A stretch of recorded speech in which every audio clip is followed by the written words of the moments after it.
Magandang araw kaibigan! Tuloy po kayo sa Felicidad's Channel. Sa mga kwento ng buhay at pag-ibig na hinalukay sa natatagong baul ni Felicidad. Pero bago po tayo magpatuloy, huwag niyo pong kalilimutan na i-like ang video, i-subscribe ang channel, at i-click ang notification bell para lagi kayong updated sa mga parating pa na upload.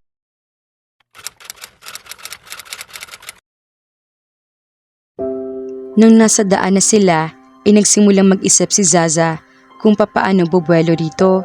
Kailangan mapapayag niya ito na escort niya sa Valentine's party dahil kung hindi, malamang na hindi na lang siya dadalo. What's with a sad face? Tanong ni Drake makalipas ang ilang minuto.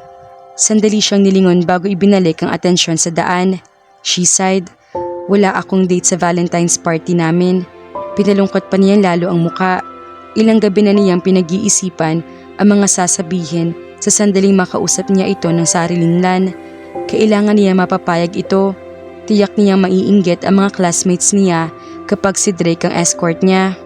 Date? Sa Valentine's party?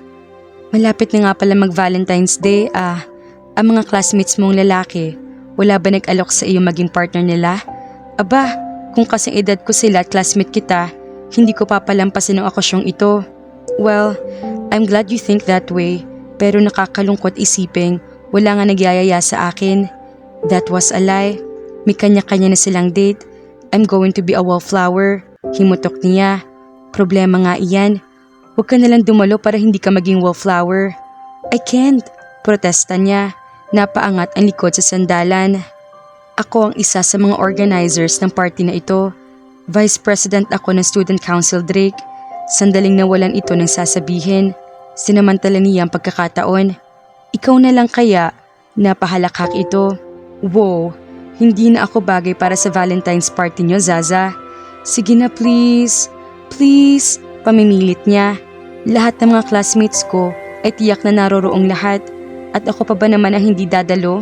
It is so unfair, Drake. Plus, mababawasan ang grades ko. Alam mo naman ang mga teachers. Muli, ay nanahimik ito na tila nahulog sa malalim na pag-iisip. Maya-maya'y nilinga siya. O sige, at tubiling sang-ayon nito. Kung hindi ka lang kapatid ni Mandy, nun ka mo akong mapapayag. Kids party. Goodness, he murmured the last sentence almost to himself. Pinigil ni Zaza ang mapatili sa kasiyahang nadama. She would be the center of attraction at the party. She would be the envy of every girls. Girls, eat your hearts out. Aba, at dalaga na pala itong anak ko kapag naayusan, komento ni Remy nang matapos ang paglalagay ng makeup sa kanya. May nakalimutan kang idagdag, mommy. Iyong maganda ako. Natawa ang mommy niya. Hindi naman kailangan ko pa sabihin iyon, anak. Alam kong maganda ka. Ninitian niya ang sariling refleksyon sa salamin at umikot-ikot. Pagkatapos ay dinampot ang purse na hiniram sa ina. Alis na ako, mommy. Sige, sabihin mo kay Drake na mag-ingat sa pagmamaneho. Tumango siya at nagmamadaling lumabas mula sa gilid ng ina. Sa ibaba ay naghihintay na sa kanya si Drake nang mapatingala sa kanyang bumaba ng hagdan ay sandaling natilihan. Bigla siya napahinto, 3 baitang mula sa ibaba. Hindi ba magandang ayos niya? Ang damit niya? Ang damit niya kinopya ang tabas mula sa imported magazine na ang modelo ay kasing edad niya. Asymmetric ang neckline na nakahantad ang kabilang balikat niya. The umbrella cut skirt was knee-length. Pati kulay ng malambot na tela ay sadyang hinanap ng mommy niya sa Trinidad. Soft yellow. Ayon sa mommy niya ay bagay sa edad niya ang yari at kulay. That she didn't have to wear red just because it was Valentine's Day. At mahusay ang taste ng mommy niya pagdating sa damit.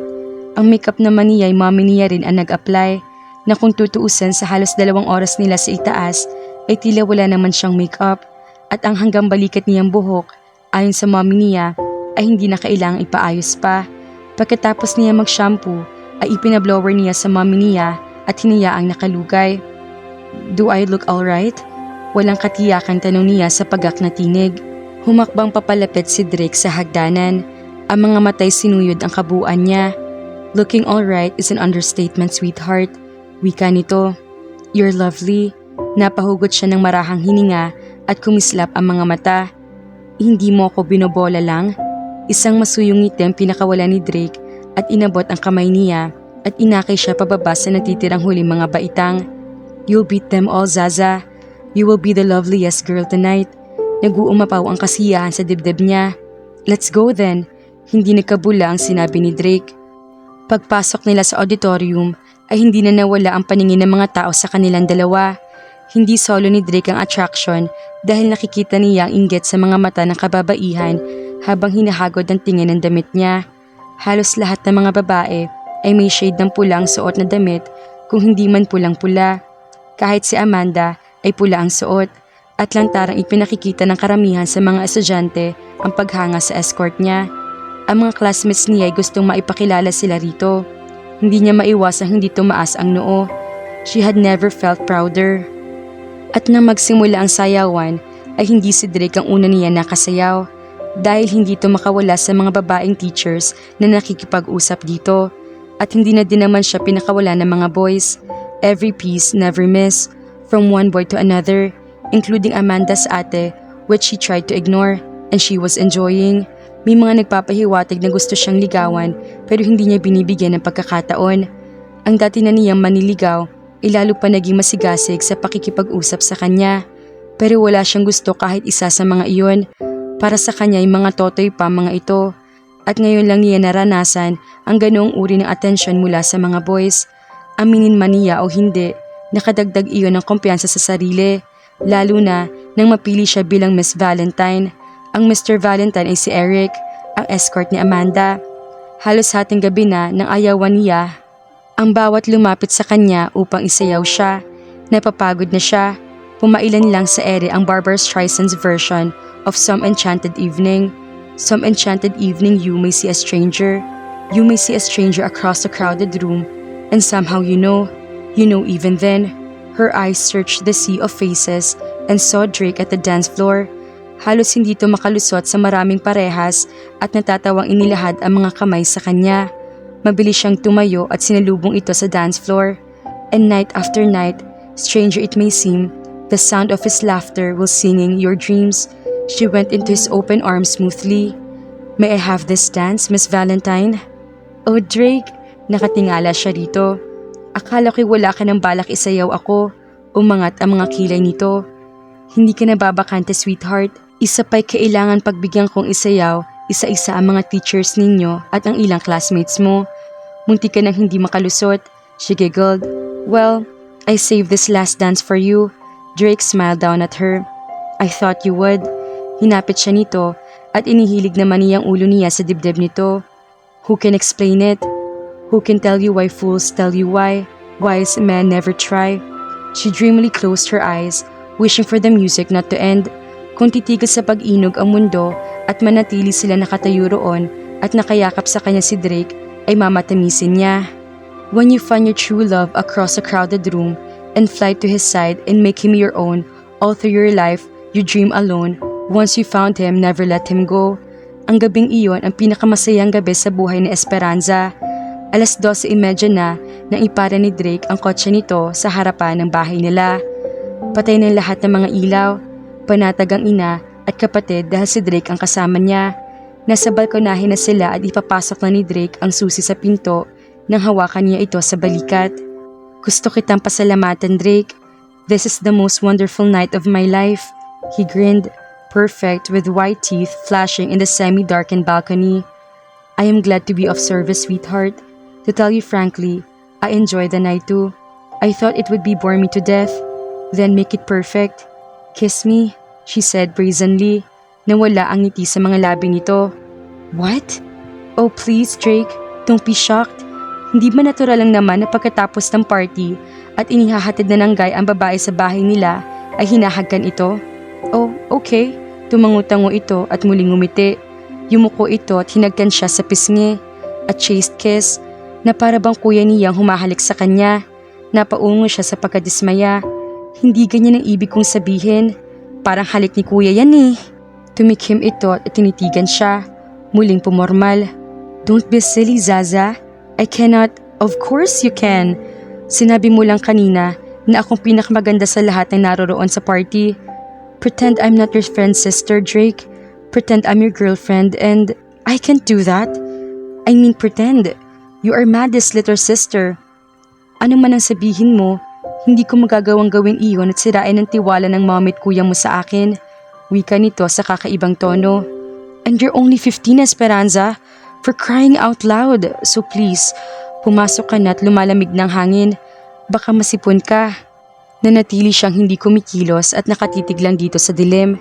Nagsisimula mag-init ang sulok ng mga mata niya. Napapahiya siya. Hindi siya makapapayag na matatapos lang ng ganito ang pinakamagandang gabi sa buong 15 taon ng buhay niya. Boldly, she tiptoed, raised her arms to his neck, and kissed him on his lips the way she never how.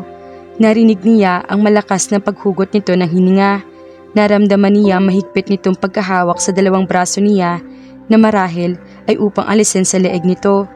Pero nanatili iyon nakahawak na tila hindi tiyak ang gagawin. Then she felt his lips move, responding her innocent kiss. He opened his lips and took hers. Then she felt his tongue and she gasped aloud. Ang takot, excitement, at kakaibang damdamin ay nagsama-sama sa dibdib niya.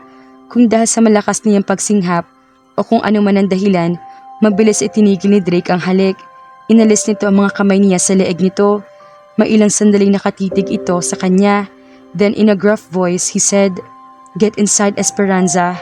Now." Meekly, she obeyed him. Tuloy-tuloy siya sa silid niya sa itaas. Pinakiramdaman niya ang pagpanhik nito sa attic. Subalit hindi niya narinig ang mga yabag nito sa hagdanan. That night was the longest night of her life. Gusto niyang mapahiya. Kasabay niyon ay ang labis na excitement. Sa wakas ay naranasan niya ang magka-first kiss. She touched her lips. They still throbbed, tila nakagat ng bubuyog. At sa tuwing babalikan niya sa isip ang ginawang paghalik ni Drake sa kanya, ay nananayo ang mumunting balahibo sa batok niya. Tinugon ni Drake ang halik niya bagaman iyon ang pinakamaiksing halik sa kasaysayan. Kinabukasan na linggo ay maghapon niya hindi nakita si Drake at ang kuya niya. Ayon sa mommy niya ay magkasama ang mga ito at nagtungo sa bayan. Inabangan niya pagdating ng dalawa, subalit hanggang sa gumabi at antukin siya ay hindi dumating ang mga ito. Nang sumunod na 2 araw ay natitiyak na niyang iniiwasan siya ni Drake. Sa tuwing dumarating siya mula sa paaralan ay tiyempo namang nagpapaalam itong lalabas, sandali at kung umuwi ay gabi na at nakapaghapunan na sila. Sa kabila ng lahat ay lalong sumidhi ang damdamin niya rito bagaman normal ang kilos niya kapag kaharap ang mommy at kuya niya. At sa harap ng hapunan ng gabing iyon, third night after the party, ay kasalo nila si Drake. Normal at masaya ang palitan ng usapan. Hindi niya maiwasang hindi to sulyapan. He was cool and so casual. Paminsan-minsan ay nasasali siya sa usapan ng 2 lalaki. Naisip niya na palipas na ni Drake ang nangyari at marahil ay magiging magkaibigan silang muli. Subalit sa mismong sandaling iyon ay nagpaalam si Drake sa mommy niya na babalik na ito sa Maynila. Akala ko ba'y magkasabay kayo ni kuya na aalis? She croaked para may kumurot ng pinong-pino sa puso niya. Abot ang pagpipigil niya sa sarili upang huwag mahalata ng lahat ang sakit ng damdamin niya. Sandali siyang sinulyapan nito at itinuon sa mommy niya ang tingin. Kausap ko ho ang mommy ko kahapon sa cellphone, ma'am. May inuutos sa akin siya. Kaya nalulungkot man ako ay kailangan putulin ko ang bakasyon ko. Ikaw ang bahala, iho, ani Remy. Sa susunod na bakasyon ay bukas muli ang bahay namin para sa iyo. Oo nga naman, Drake, ani Mandy na nakangiti. O di kaya ay ako naman ang yayain mo magbakasyon sa inyo. Bahagya lang itong ngumiti at tumango at ipinagpatuloy ng pagkain ni hindi na siya sinulyapang muli. Pagkatapos kumain ay inutusan siyang magligpit at maghugas ng pinggan ng mommy niya. Gusto niyang tumanggi at sumigaw. Gusto niyang ubusin ang natitirang oras ni Drake sa kanila sa pamamagitan ng pakikipag-usap dito. Pero hindi niya masasabi sa mommy niya iyon. Pagkatapos ng gawain niya, ay nakita niya ang ina na nasa sala at nanonood ng paborito nitong palabas sa telebisyon. Si Kuya Mommy, matutulog na raw, napagod sa lakwatsa nila ni Drake. Sinulyapan siya nito. Mukhang hindi ka yata nakikipag-agawan sa akin sa telebisyon. Masakit ho ang ulo ko. Aniya. Si Drake, malamang na nag-e-empake na ng gamit. Sige na, pumanhik ka na at may biogesic sa medicine cabinet sa banyo. Uminom ka bago matulog. Oho, sa itaas ay huminto siya sa may ibaba ng hagdan patungo sa attic. May ilang sandaling humugot siya ng hininga bago ipina siyang pumanhik. Isang warning knock ang ginawa niya. kasabay ng pagpihit ng seradura at itinulak iyon palabas. Mula sa ginagawa'y lumingon sa pinto si Drake. Esperanza, pumasok siya at isinara ang pinto at sumandal doon. Kumunot ang noo ni Drake sa hindi pagsang-ayon sa ginawa niya. Ibinaba nitong polo shirt na hawak sa ibabaw ng kama at hinirap siya. Zaza, he said patiently. Hindi magandang tignan na narito ka sa loob ng silid ko. Gusto lang naman kitang makausap, he sighed. Speak away, but there's no need to close the door. Hindi siya kumibo. She didn't even make a move to open the door. Isang mahabang katahimikan ang namagitan sa kanila. She couldn't find a word to start with. She just stared at him. Minememorya niya ang bawat linya at sulok ng mukha nito. I am leaving tomorrow, he said, breaking the silence. Sinabi mo na, diba? Ni hindi gustong maglandas ang tinig niya sa lalamunan niya dahil nagsisikip iyon sa pinipigil na pag-iyak. Thank you, tipid nitong sabi. Saan? Sa mabuting pagtanggap ninyong mag-iina sa akin, nilingon nito ang buong silid. Salamat uli sa paghahandang ginawa mo sa silid na ito. Hindi ko kalilimutang minsan, inatulog ako sa Hello Kittyville. Kahit papaano'y napangiti siya, muling namagitan ang nakakailang nakatahimikan sa pagitan nilang dalawa. Pagkaway lumunok siya, kasabay ng malakas na kabog ng dibdib niya. Drake, yun nangyari sa... Forget it, Zaza, he said a little harshly. Hindi dapat nangyari iyon. Sinira kong tiwala ng mommy mo at kuya mo sa akin. Hindi ko makakalimutan iyon and I think I'm in love with you. Hindi mo alam ang sinasabi mo, wika nito.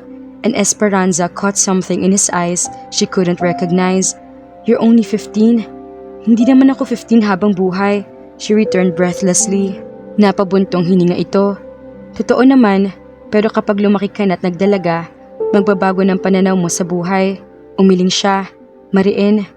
No, ganito rin ang mararamdaman ko pagkalipas na ilang taon mula ngayon, Drake. Tinitiyak ko yun sa iyo. Nanatili ito nakatitig sa kanya.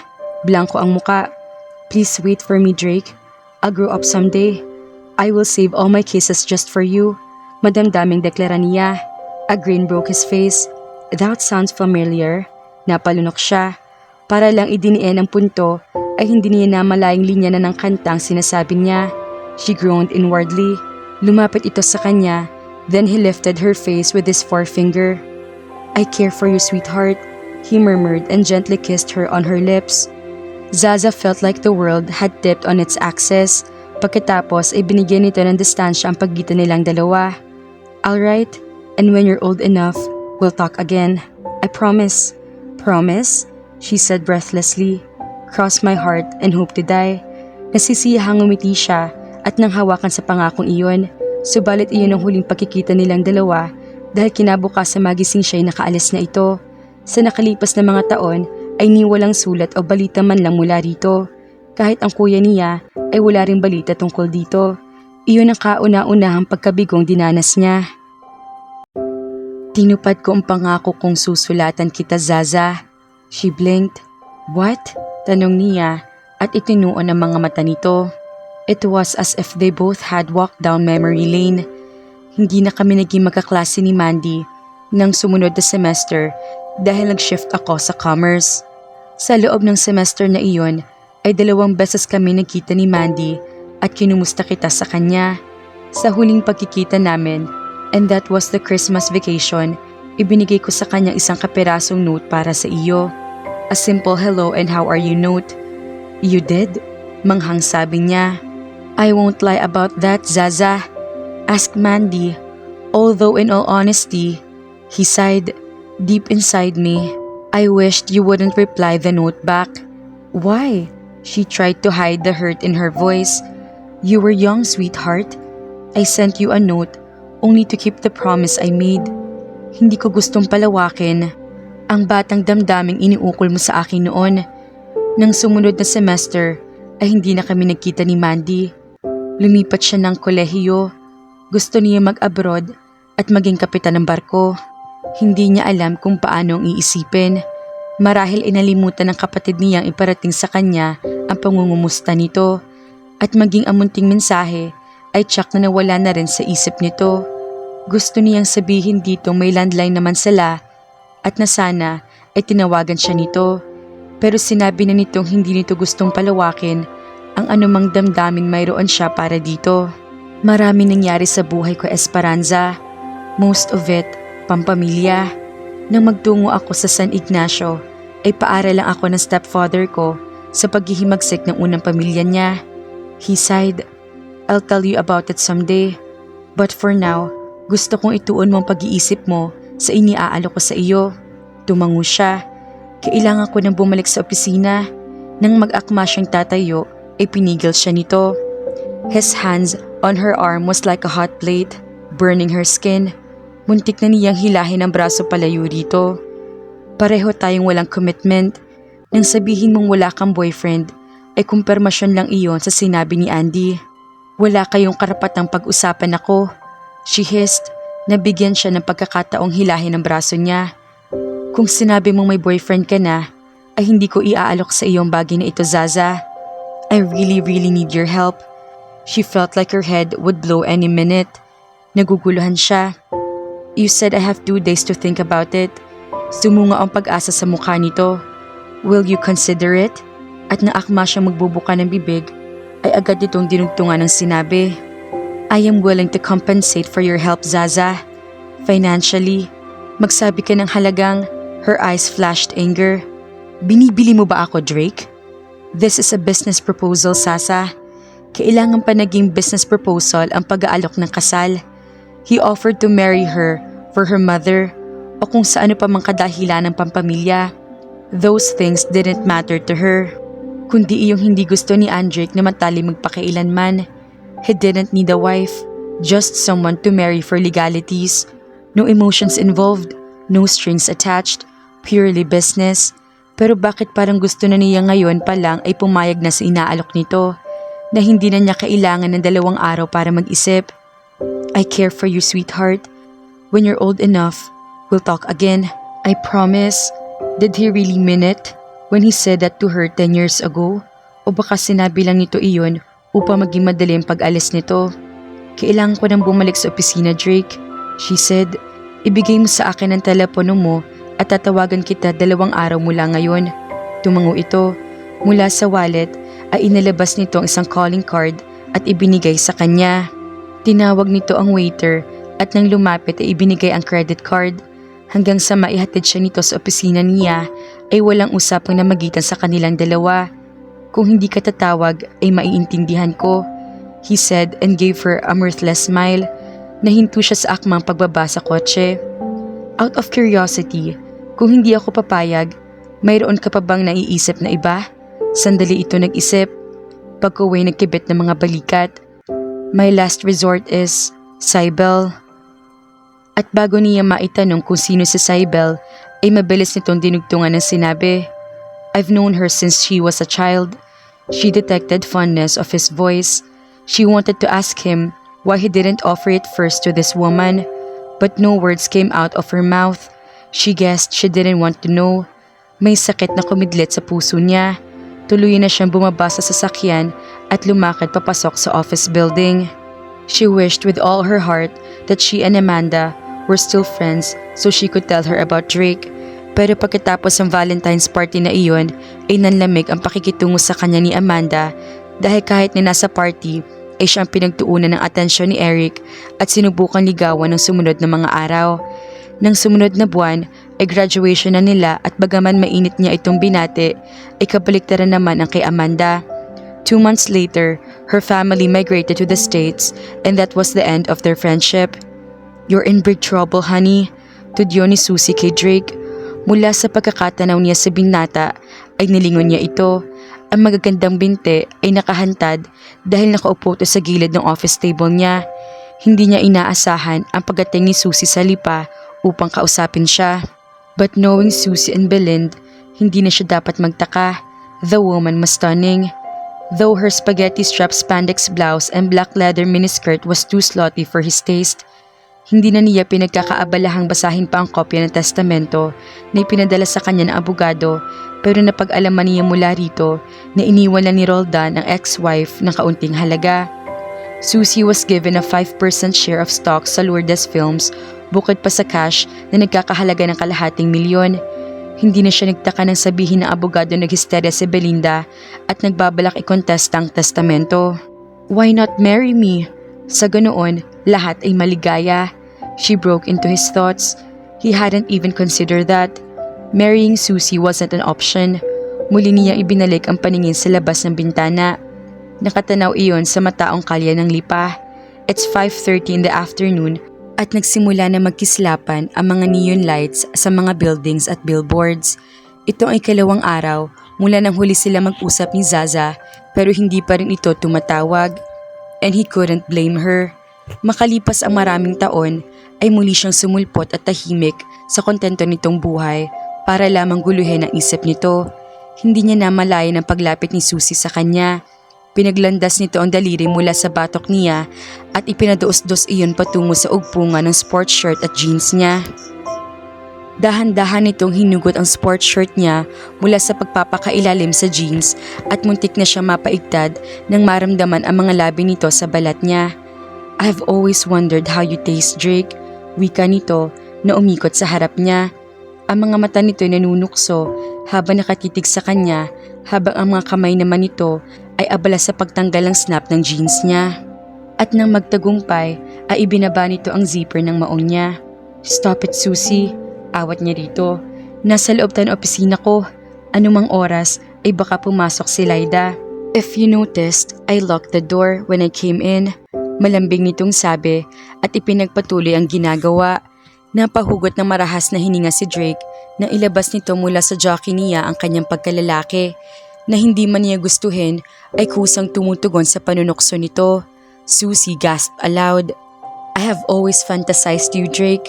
At hindi ako nagkamali ng pantasya ko sa iyo. Tumingkad ito sa ibaba niya. Her tongue went out and tasted the tip of his sex. He sucked in his breath, torn between arousal and righteousness. Hindi rin miminsang pinantasya niya si Susie noong kabataan niya dahil sa hantarang panunokso nito. Subalit ang pantasya ay lagi na nagiiwan ng masamang panlasa sa bibig niya. Even at 14, she was already promiscuous. Susie was about to devour him when the phone rang. Napakislot si Drake.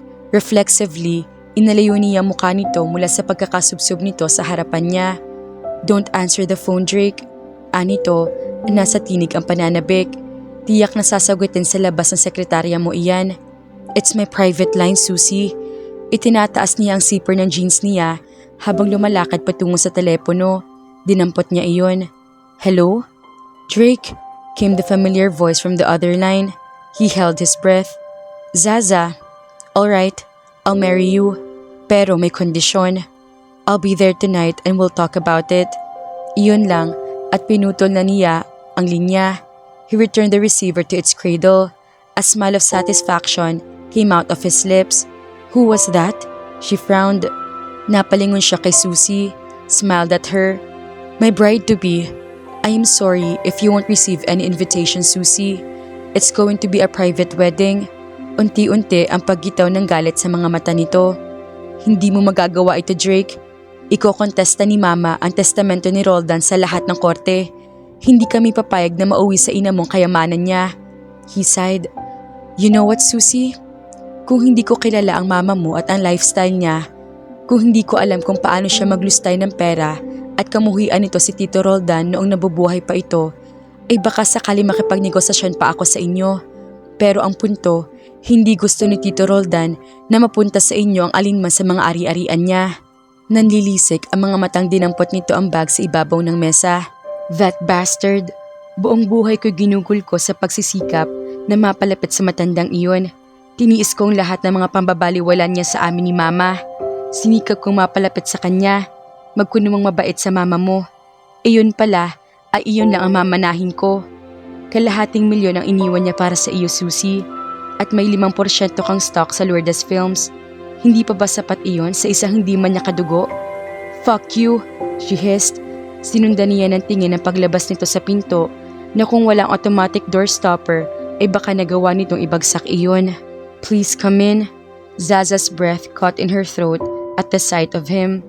He had shaved. Sandaling gumuhit sa isip niya ang Drake na ipinakilala sa kanya ng kuya niya. Her biggest crush, and came to think of it, he still was. She shook the thought of, Inilak na muli ang pinto. Drake was surveying her place. Wala sa loob na dinadampot ang mga bagay-bagay sa estante at ibinabalik din naman. "You have a nice place here, honey." She smiled. Iyon din ang malimit sabihin ng mga kaibigan at ng ibang dumadalaw sa kanya. Dahil iyon naman ang gusto niya mangyari. Hindi niya gusto ang bahay na ang mga sofa ay tila nakakaalangang upuan dahil magarbo at ang mga dekorasyon ay tila mula sa pahina ng mga magazine na nagpapakita ng bahay ng mga artista. Her sofa was big, soft and comfortable. Kahit ang mga throw pillows niya ay huggable. Wala mga imported crystals na nakadisplay sa tig-isang end table sa magkabilang tulo. Ang naroroon ay isang antigong lampshade mula sa bahay nila sa San Ignacio at isang kwadro nila mag-ina. Sa kabilang bahagi ng sofa ay isang palm tree na pambahay at nakalagay sa malaking decorative pot ang talagang paso. Inilalabas niya iyon tuwing Sabado ng umaga at ipinapasok muli ng Lunes. Kahit ang dining room at kusina niya ay nagtataglay ng mga gamit at kasangkapang kinakailangan lang. May drooping lamp sa tapat ng pang-animang mesa na ang gitna ay may malaking crystal bowl na may malagong water plant. Sa may lababo kung saan ang bintana ay maliwanag na pinapasukan ng sinag ng araw sa umaga ay may nakasabit na 2 hanging plants. On the window pane above the sink ay maliliit na paso na kung ano-anong herbal plants tulad ng oregano at basil. May isang herbal plant na malago at may bulaklak na nasa pagitan ng rosas at pula. Nilapitan iyon ni Drake. "Are these herbs?" he asked curiously. Tumango siya. "Yang hawak mo ay thyme. No plastic plants and flowers." Tukso nito habang hinaplos ng daliri ang bulaklak ng thyme. Umiling siya. "I don't like artificial plants and flowers, no matter how expensive and craftily done. Kung makapagtatanim lang ako ng roses sa may maliit na balkon nitong kondo ay ginawa ko na," she said. "Pero mahirap alagaan iyon. Kaya sa halip ay mga bougainvillea ang inilagay ko." Tumangutango ito, then walked towards her. "Kumain ka na ba? Tara sa labas. Hindi pa ako nakakapaghapunan." "Kumain na ako. Ipaghahain kita," wika niya sa pamilyar na tono ng nakalipas sa 10 taon. And she wasn't even aware of it. "Nagluto ako ng nilagang baka at nag-grill ako ng tuna. Inaasahan ko magmamadali kang pupunta rito." He grinned. "I'm impressed. That would save us time driving to a restaurant. Masarap magluto ang mommy mo at malamang na minana mo iyon." She smiled. Sinindihan ang range at ininit ang kaserola. Si Drake ay naghanap ng placemat mula sa mga drawer sa counter. Ilang sandali pa'y naghain na siya at nagsimula itong kumain. "This is good," he said appreciatively. Nilagang walang kahit na anong halong gulay. Just pure beef goodness. Pero napakalasa. "Anong sekreto mo?" Her smile was pure pleasure. "I added some dried Chinese herb. Kung nilagyan ko pa iyan ng gulay at kung ano-anong rekado, aagawin ng mga iyon ang lasa ng herb. Pero hindi ko sasabihin sa iyo kung anong herb." He laughed. Nasisiyahang ipinagpatuloy ang pagkain. Ilang minuto pa'y nasa sala na sila ulit at parehong umiinom ng kape. Pangalawang tasa na niya iyon. Alam niyan tinititigan siya nito at kanina pa namamagitan ang nakakailang na katahimikan. And when she thought she couldn't stand the tension anymore, Drake spoke. "Gusto kong marinig ang kondisyon mo, Zaza." Ibinaba niya ang tasa sa coffee table at itinuwid ang katawan. Kailangan niyang sabihin ang kondisyon nagpapasayahan siya. Wala siyang maidadahilan kung bakit sasang-ayon siya, not even because he was a friend, and she didn't even want him to think that she was still carrying a torch for him, even if that was true, which was the worst part. For 2 nights, wala nang laman ng isip niya kundi ito. May mga lalaki matyaga nanunuyo sa kanya, subalit hindi niya mabigyan ng pagkakataong magkapuwang kahit sa isipan man lang. Paano si Drake na sa unang araw pa lang ng muli nilang pagkikita ay nagulo na ng buo ang puso at isip niya. And if she didn't agree to marry him, he would marry another girl. He was that desperate. He told her so. At sa nakalipas sa 2 gabi ay nararamdaman niya ang hapde ng puso kapag sumasagi sa isip niya magpakasal ito sa iba kung hindi siya papayag, which was ridiculous. She hadn't seen him for 10 years, pero sa ikalawang pagkakataon ay hindi niya gugustuhing madama ang sakit ng damdaming naramdaman niya noong bata pa siya. Still, she had to protect herself, her pride. "All right," she said breathlessly. "I will marry you. I will sign a prenup agreement." Pero sa araw ng kasal, ay kailangan na sa account ko sa bangko ang halagang 1,000,000. Marahang ibinaba ni Drake ang tasa ng kape sa platito. His face was devoid of expression. Nang nasa restaurant tayo, nag-aalok ako ng compensation. He said tonelessly, "Inawat mo ako at inaakosahang binibili kita." I changed my mind. Ang sabi mo ay isa itong business proposal. And you're right. Hindi ko kayang isiping pakakasal ako sa isang estranghero. Humunot ang noo nito. Hindi ako estranghero, Esperanza. You are, Drake. I knew nothing about you 10 years ago. At lalong wala akong alam tungkol sa iyo ngayon. Maybe. Pero hindi tayo estranghero sa isa't isa, Zaza. At bakit 1,000,000 lang? You could have asked 5,000,000 and it is still small, considering. His tone was more of curiosity. Nagkibit siya ng mga balikat. Sapat na sa akin ang halagang binanggit ko. Tinitigan siya nito at pagkatapos ay tumayo na. Kung ganoon, ay ipahahanda ko sa abogado kong prenup agreement. Babalik ako rito pagkatapos ng 5 araw. Ihanda mong passport mo. Passport? I want us to be married in Hong Kong. Mas madali ang proseso ng paghihiwalay. Mananatili tayo roon ng 1 linggo. Iisipin ng abogado na tuloy na rin doon ang honeymoon. Tumango siya. I see. Did she really? Hindi siya ngayon nakatitiyak kung tamang ginagawa niya. Though of course, she had a passport. Dahil umaasa ang mommy niya at kuya niya na susunod siya sa mga ito sa Germany. Nasa pinto na si Drake nang tawagin niya. Lumingon ito. We have common friends. Ano ang sasabihin natin sa kanila? Sandali itong natigilan. Kumunot ang noo. Ikaw nang bahala. Sabihin mong matagal na tayong magkakilala. Which is a fact. That somehow, we've been communicating through the years would be twisting the truth. But we have to make everyone believe that. Magpapakasal kayo ni Drake? Is this a joke, Esperanza? Naroon silang tatlo sa TGIF ng hapong iyon ng Biyernes, tulad na nakagawian nila tuwing weekend. Ni hindi mo binanggit na magkakilala kayo na nasa bahay tayo ni Andy. That was Camille. At paano mong nalilihim sa amin na may boyfriend ka na habang para kaming lokong hinahanapan ka ng date? She avoided her friend's eyes. I'm sorry guys, pero hindi namin alam ni Drake na magkikita kami roon. Kung paano hindi rin namin alam na pareho namin kaibigan si Andy. 1 linggo na kami magkagalit. Kung sa bagay, naniniwala ako magkagalit kayo. Sabi naman ni Joanne, Drake never left your side, na tila nanunuyo. At ito namang kaibigan natin ay pilit ang ngiti at mainit ang ulo kapag natutukso. Which was so unlike you, Zaza. Pero ano ba naman ang masama kung napahawitigan mo kami na dati na kayo magkakilala? Si Camille ulit na may bahagyang tampo sa tinig. Hayaan na nga natin siya roon, ani Samantha. Talaga namang malihim iyan. Anyway, ano ba naman ang pinagkagalitan ninyo? She swallowed first. Gusto niyang pakasal na kami kaagad. Napasinghap ang mga kaibigan niya. Pagkatapos, okay, we forgive you for not telling us about him earlier, diba guys? Ang mahalaga ay mag-aasawa na itong kaibigan natin. Thanks to Andrake. So, when is this wedding? It was Joanne. We will be wed in Hong Kong anytime this week, she said with a sigh. Magkakasabay na nag-uungulan ang tatlo. This week na? At magpapakasal ka na hindi man lang namin masasaksihan? Protesta ni Samantha na sinang-ayunan ng dalawa pa. It's a very private wedding. May importanteng aasikasuhin si Drake sa Hong Kong at gusto niyang samantalahing doon kami pakasal. Para nga naman tuloy honeymoon na, ani Joanne. Mukhang gusto kong isipin nagtitipid iyang boyfriend mo. Isa nga iyan sa ipinakipagtalo ko sa kanya na sana man lang ay naroon kayo sa kasal namin. Nagawa niyang mabahiran ang tinig ng panghihinayang at pagdaramdam. Oh well, talagang ganoon. Nakakaunawa namang sabi ni Camille.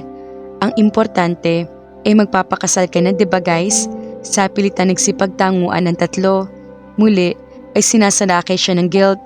Ano ang sasabihin niya sa mga ito kung pagtapos ng taning itinatakda ni Drake sa pagiging mag-asawa nila ay matapos at maghiwalay na sila? I'll cross the bridge when I come to it, sagot niya sa sariling tanong. 6 na araw mula nang huli sila mag-usap ay lumipad sila patungong Hong Kong. Dumating sila sa hotel nila ng alas 7 ng umaga. Dalawang magkahiwalay na silid ang kinuha ni Drake. "I'll order room breakfast," wika nito. "You have 2 hours to unpack, shower, change, and eat, Zaza," he informed her. "Pagkatapos ipag-aralan mo ang contents ng prenup at pirmahan mo." Lumakad na ito palabas ng silid niya at hinatak pa sa rampinto. Nadidismayang inilatag niya ang sarili sa malaking kama. Kung maaari, ay magpapahinga muna siya at palipasin ang unang araw nila sa Hong Kong sa pamamasyal. Pero malayo mangyari iyon. Nagbubuntong hininga muli siyang bumangon at hinagilap ang maleta.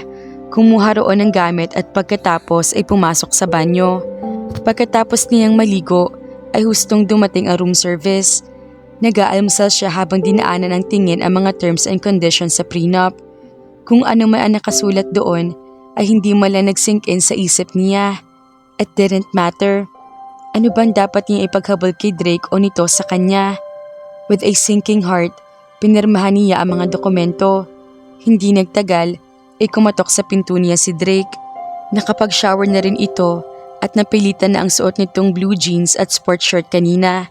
His bronze-colored long-sleeve polo shirt was expensive, as was his dark brown wool slacks, leather belt, and a black leather volley shoes. And like all those clothes she'd seen him wear, it fitted his lithe frame with loving indulgence. Then it was his turn to survey her from head to toe. "Lovely," komento nito sa pale yellow sleeveless at straight-cut niyang damit. It was knee-length, and on her feet was her open-toed 2-inch sandals na ang kulay ay 2 shades darker sa damit niya. She was pleased with his comment, but before she could murmur her thanks, sinundan agad nito ang sinabi. "Napirmahan mo na ba ang prenup agreement?" Tumango siya, tumalikod upang itago ang disappointment at kinuha mula sa ibabaw ng kama ang brown envelope at ibinigay rito. He took the documents out and scanned her signatures on the pages, then gave a curt nod. Muli nitong ipinasok ang mga dokumento sa brown envelope at ipinasok sa dalang briefcase. At mula rin sa loob ng briefcase ay kinuha nitong isang tseke at iniabot sa kanya.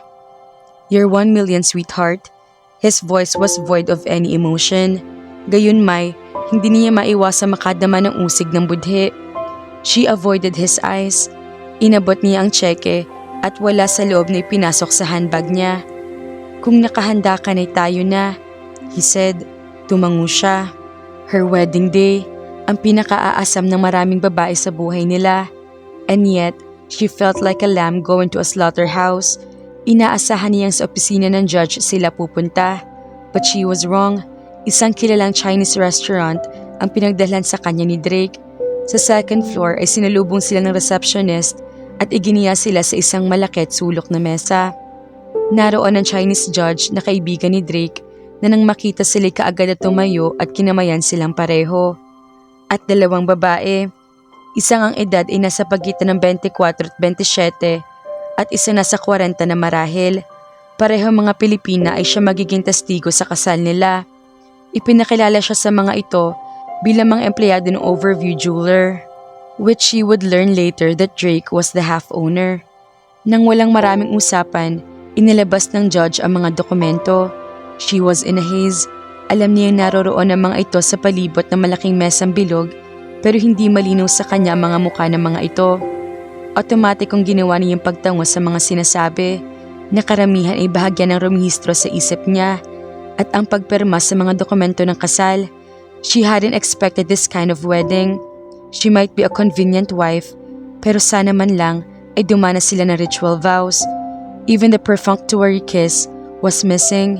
Ang proseso ay yaong tila sa 2 taong nagpipirmahan ng kontrata sa inuupahang business establishment. In a way, it was quick and painless. Para saan nga ba ang mga marriage vows kung hindi naman sila nararamdaman ang kahulugan ng mga iyon? Matapos nilang pumirmang lahat, ay mabilis na ibinalik ang mga dokumento sa briefcase ni Drake at ibinigay ang kopya para sa judge. Iyon marahil ang hudyat ng mga Chinese waitresses dahil sa isang iglap ay nailatag na sa harap nila ang mangkok, chopsticks, teapots, and teacups. There must have been 7 or 8 courses one after the other. Kung hindi pa siya binubulungan ni Drake na kumain siya dahil masarap ang bawat potahe, ay mananatiling pinaglalaroan niya ang mangkok at chopstick sa harap niya. Napilitan siyang tumikim ng kaunti dahil na rin sa udyok ni Drake. Natapos ang ordeal niya at ilang sandali pa nagpapaalam na sila ni William sa tatlo. Pagkatapos ay pumara ito ng taxi at inhatid sa hotel. "You go ahead, Emily," wika nito nang nasa harap na sila ng hotel. "Kailangan ko magtungo sa Orion Jeweler. Sasamantalahin ko na narito ako at ayusin ang dapat ayusin." Tumango siya at sinundan ng tingin ng muling paglayo ng taxi. Pagkatapos ay sinulyapan niya ang wristwatch. 2:00 pala ng hapon at wala siyang balak na ubusin ang natitirang oras sa loob ng silid niya. Ito ang unang pagkakataong nakalabas siya ng Pilipinas at nakarating sa Hong Kong. Hindi dahil hindi niya kaya maging bansa upang magbakasyon. Talaga lang wala siyang parahon para mag-interes. Seeing Hong Kong now, sinisini niya ang sariling hindi man lang siya nag-abala mag-tour. Naglakad-lakad siya titingin-tingin. Pumapasok siya sa mga tindahan at nag-browse.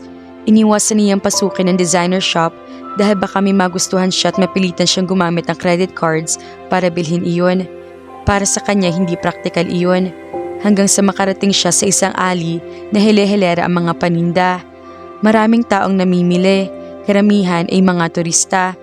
Ang mga presyo ng paninda ay hindi nakamahalan at napupunan niya nakikipagtawaran din ang mga turista. Chinese silk robe ang binili ni Yak para kina Joanne, Samantha at Camille sa magkakaibang kulay. Pagkatapos ay naghanap siya ng maireregalo niya kay Drake.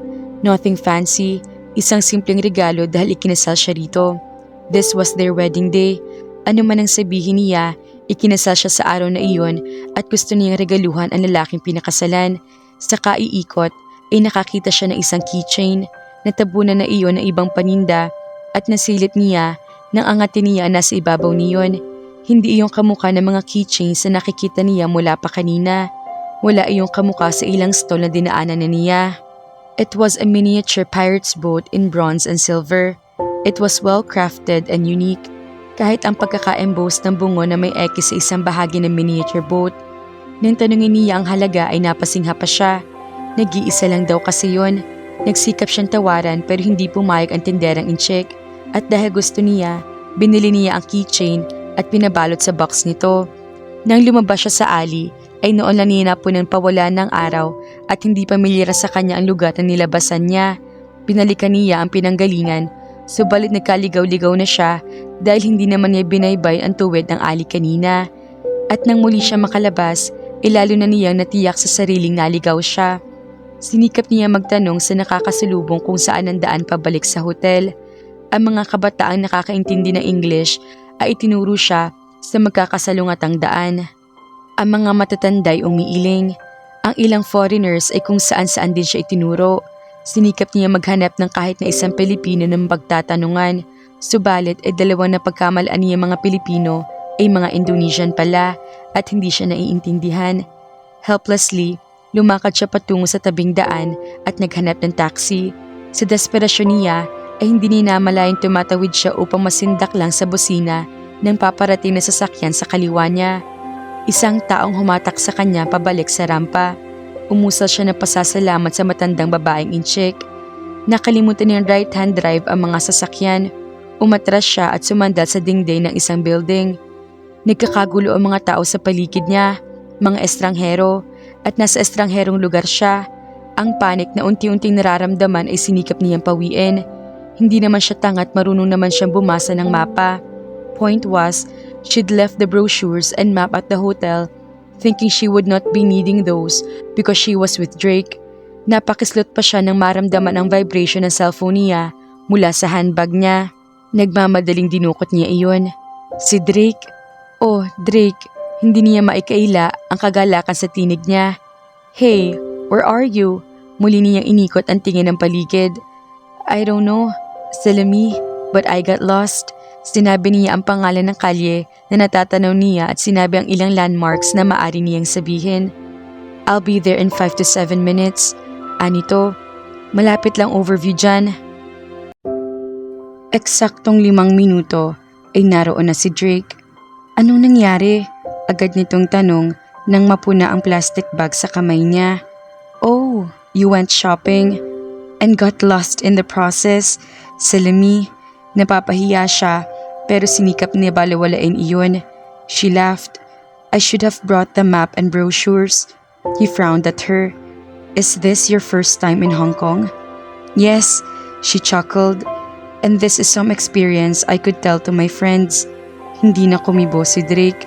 Hinawakan siya nito sa siko at nakisabay na sila sa hugos ng mga tao. Sa isang pagliko ay pumasok silang muli sa isang mas maliit na Chinese restaurant na mangilan-ngilan lang ang customers. 6:00 na, nandito na rin lang tayo, ay mabuti pa maghapunan na lang tayo ng maaga. Halos wala kang kinain kaninang tanghalian. Zaza realized she was really hungry. She decided on noodles and dim sum. Gusto kong sabihin sa iyong makakain mo iyan sa Maynila.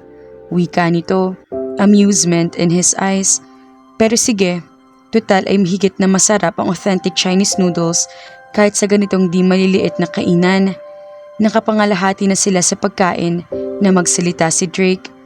Ano mga binili mo? Sinulya pa nito ang plastic bag sa tabi niya. She shrugged her shoulders. Chinese robe, pasalubong para kina Camille, Joanne at Samantha. Huwag mong sabihing mabibili ko sila sa atin sa Divisoria. He chuckled, then a soft gleam crossed his eyes. That's thoughtful of you. At isiping muntikan ka ng maligaw dahil sa pasalubong mo na iyan sa kanila. Napangiti siya roon. Subumbo muna siya ng dim sum bago sumagot. That was really very stupid of me.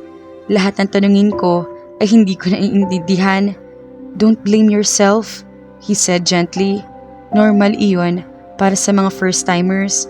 Besides, sa ganitong araw ay wala kang makikitang Pilipino sa lugar na ito. Huminto siya sa pagkain at nilinga ang plastic bag. Mula roon ay kinuha niya ang munting kahon. May binili rin nga pala ako para sa iyo. Nahihiyang inilapag niya ang box sa malapit dito. Why, that's really sweet, Zaza. Dinampot nitong munting kahon at sinulyapan siya bago nito buksan iyon. Oh wow, nagustuhan mo? This is beautiful. Thank you, sweetheart, he said. Alam mo ba kung bakit hindi ako bumibili ng magandang keychain? Hindi nito hinintay na sumagot siya agad na dinugtangan ng sinabi habang nasisiyahang sinusuri iyon. Lagi na nahihingi sa akin. Well, this time, may dahilan akong huwag ibigay sa kanila ang keychain ko. Regalo ito ng babaeng pinakasalan ko. Nagyuko ng ulo si Zaza upang hindi nito makita ang disappointment sa mukha niya. Ang regalo ay galing sa babaeng pinakasalan nito, hindi ng asawa nito. Sa mismong sandaling iyon ay inilipat ni Drake ang susi ng kotse niya sa bagong keychain.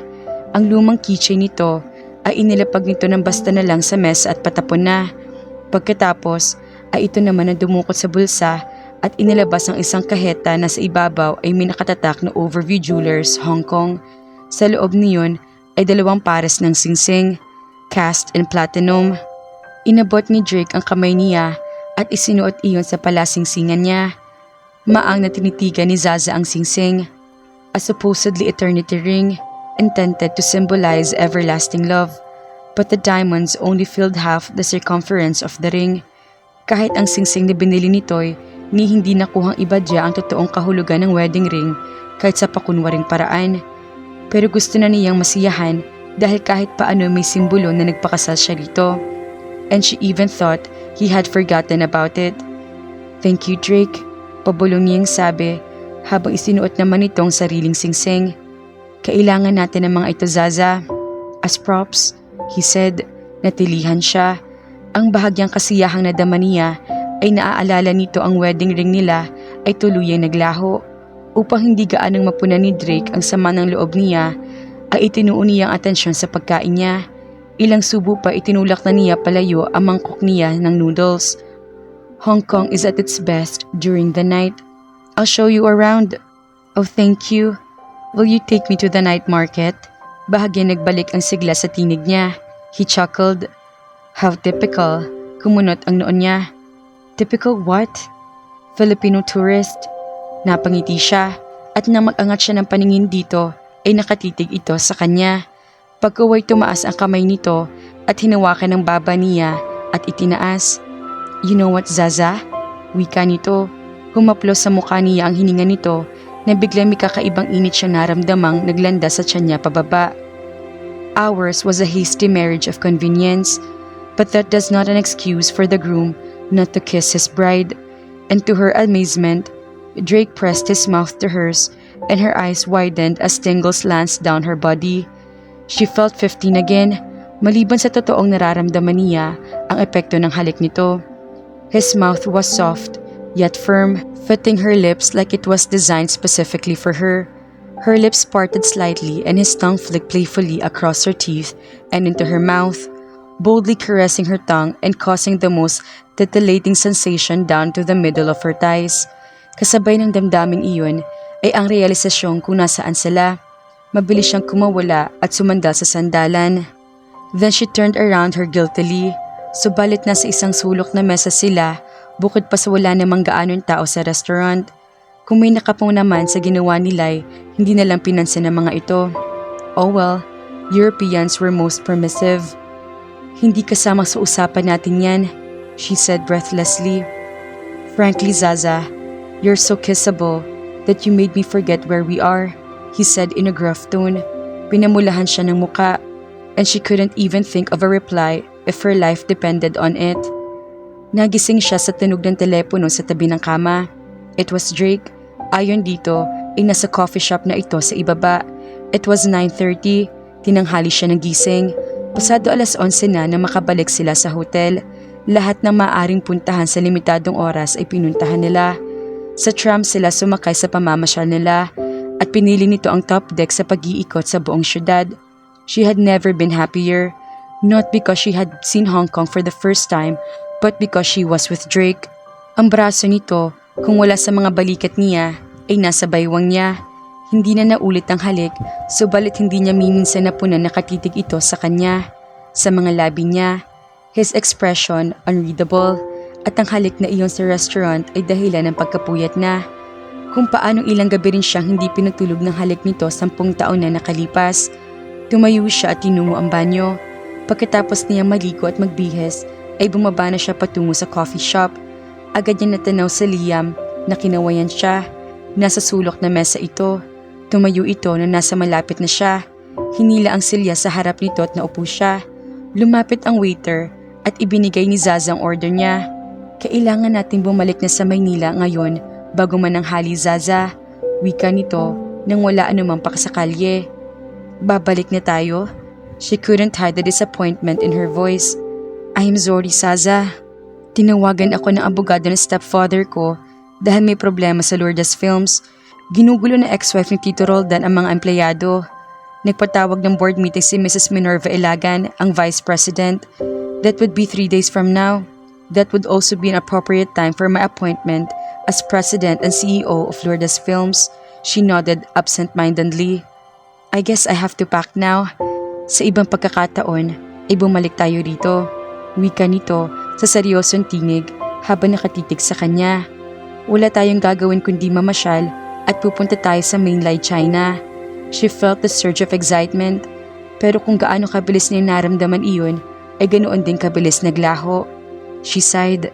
Mag-asawa lamang sila sa loob ng 4 o 6 na buwan at pagkatapos niyon ay maghihiwalay na. Kung sakali mang babalik siya rito, iyon ay para asikasuhin ang annulment nila. Magpahinga ka, bili ni Drake nung mula sa Naiya Airport ay inhatid siya nito sa townhouse niya. Susunduin kita mamaya pagkatapos ng trabaho ko. Dalhin mo ang mga kinakailangan mong gamit. Saan tayo pupunta? Zaza, he said patiently. Kasal tayo, remember? Natural na sa bahay ko tayo tutuloy. Napalingon siya sa loob ng compound. Paano ang bahay ko? Zaza, sweetheart, hindi naman habang buhay mong iiwanan ng bahay mo. Look it, paminsan-minsan idalawin mo. Hanggang sa itaas nito ang salamin na kotse at umalis na muli ang nanatili siya nakatayo roon ng ilang sandali. Hindi naman habang buhay mong iiwan ng bahay mo. Meaning, they wouldn't stay married for life. Sa simula pa lang ay hindi niya pinaniwala ang sariling hindi siya masasaktan sa pagtatapos ng pagsasama nila ni Drake. So she had to take the consequences of her actions. Zaza, we are here. Pukaw ni Drake dito. Subalit hindi nito tumitinag sa pagkakahilig sa sandalan. Mahimbing na natulog ito sa 2 oras na biyaheng patungong Tagaytay. 6:30 ng sunduin niya ito. Kumain muna sila sa isang restaurant bago bumiyahe patungong Tagaytay. Tahimik ito sa buong biyahe hanggang sa mapuna niya nakatulog na ito. She must really be tired. Nalaman niyang pumasok pa ito sa opisina at nakipagkita pa sa isang kliyente. Tinanggal niya sa pagkakakabit ang seatbelt at muli itong ginising. Bahagya itong umungol nang marahan niya itong tapikin sa pisngi. Zaza, gising, narito na tayo. Ang mga kamay niya nakalapat sa pisngi nito upang muli itong tapikin ay natigilan. Then softly, he caressed her face. Without another word, he leaned forward and gently kissed her lips. She sighed and parted her lips. Drake sucked in his breath. Tila binibigyan daan nito ang mga halik niya. And he thrust his tongue, tasting her sweetness. Then searing heat erased from his mouth straight to his groin. Kung paanong iyon din ang naramdaman niya, nahagkan siya nito 10 taon na nakalipas. But that was different. She was very young then. Hindi niya ito gustong saktan dahil nakikita na niya nahuhulog ang loob nito sa kanya. Sa restaurant sa Hong Kong ay nagpatangay siya sa pagnanais na hagkan ito at hindi niya mapaniwalaan ang matinding pagnanasang ibinangaw ni Zaza sa kanya. Tila kamandag na mabilis na dumadaloy sa kaliit-liitang himaymay ng ugat niya. The next few hours had been pure hell. Kung hindi dahil gabi na ay tiyak na mapapahiya siya sa reaksyon ng katawan niya. For hours, he was so aroused that he ached. Inaakbayan niya ito. Hinahapit habang namamasyal sila at sa buong panahong iyon ay walang laman ng isip niya kundi kung ano nangyayari kung magtatalik sila. She was his legal wife anyway. Their marriage was a sham. And damn it, he had no business kissing her, but he could not stop himself. The taste of her was intoxicating. Zaza moaned, then gasped of air. Itinulak siya ng marahil ay maramdaman nitong siya ang sanhi kung bakit hindi ito makahinga. "What are you doing?" she said in a husky voice, her eyes wide. His smile was strained as he looked into her flushed face. "Ginigising kita. I thought kissing is the best way. It worked. Maari mo naman akong tapikin yugyugin. Madali naman akong magising." Her hands were trembling as she fumbled for her seatbelt and unfastened it. "Kanina pa kita ginigising." Her eyes flew to him. "Kanina? How long?" He shrugged. 2, 3 minutes. "Anong ginawa mo sa loob ng mga sandaling iyon? Tinititigan mo lang ako?" Pagkapahiya at iritasyon ang magkasamang gumuhit sa tinig nito. "I kissed you." Mula sa ilaw sa loob ng sasakyan ay nakita niya ang pamumula nito. "Sa loob ng 3 minuto?" she exclaimed in disbelief. "Wala kang karapatang gawin yun." He raised a brow. "You are my wife, Zaza." "I am not." "Oh yes, you are, sweetheart. The marriage certificate that you signed yesterday in Hong Kong is very much legal. Ours is a marriage of convenience, Drake. Higit kanino man ay alam mo na iyan. At sa iyo mismo nang galing na hindi mo kailangan ng asawa, kundi ng babaeng pakakasalan. There's the difference." Inulit nito ang sinabi niya mismo. "I am the woman you married, but not your wife." A grin broke his face. "Did I say that? My mind must be muddled in desperation. I married you, so that makes you my wife. This is insane. I hate this and I hate you." Tears stung into her eyes. Ginagap nito ang seradura ng kotse. Binuksan iyon at lumabas. Mabilis sa sumunod si Drake. Umikot sa bahagi niya. "Zaza, are you crying?" "I'm sorry," she finally said as she looked around her. "Hindi ko alam kung ano nangyayari sa akin." Nanginginig ang tinig nito sa pagitan ng paghikbi o pagtawa. "Hindi ko alam kung bakit.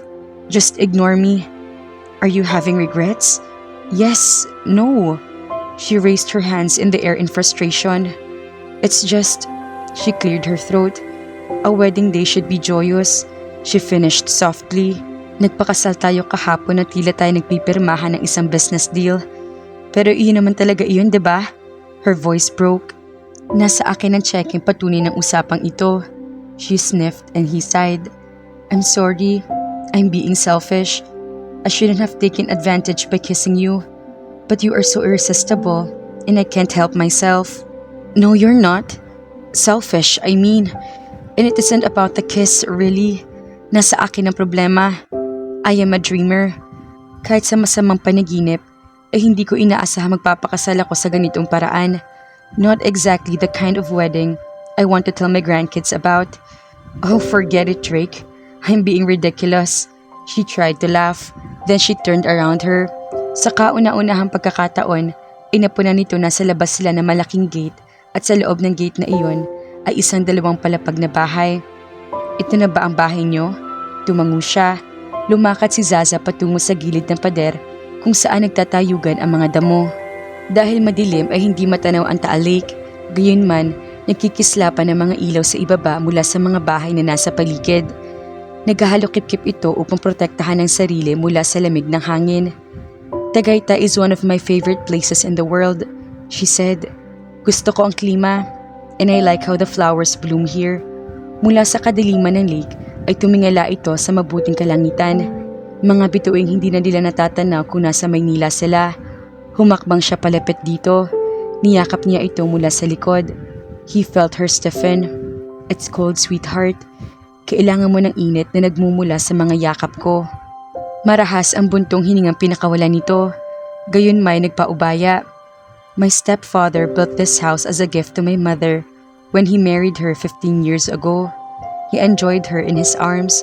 Tila ba talagang iyon ang dapat nakalagyan ni Zaza? May ilang sandaling katahimikan ang namagitan nang muli ito magsalita. What do you have against marriage, Drake?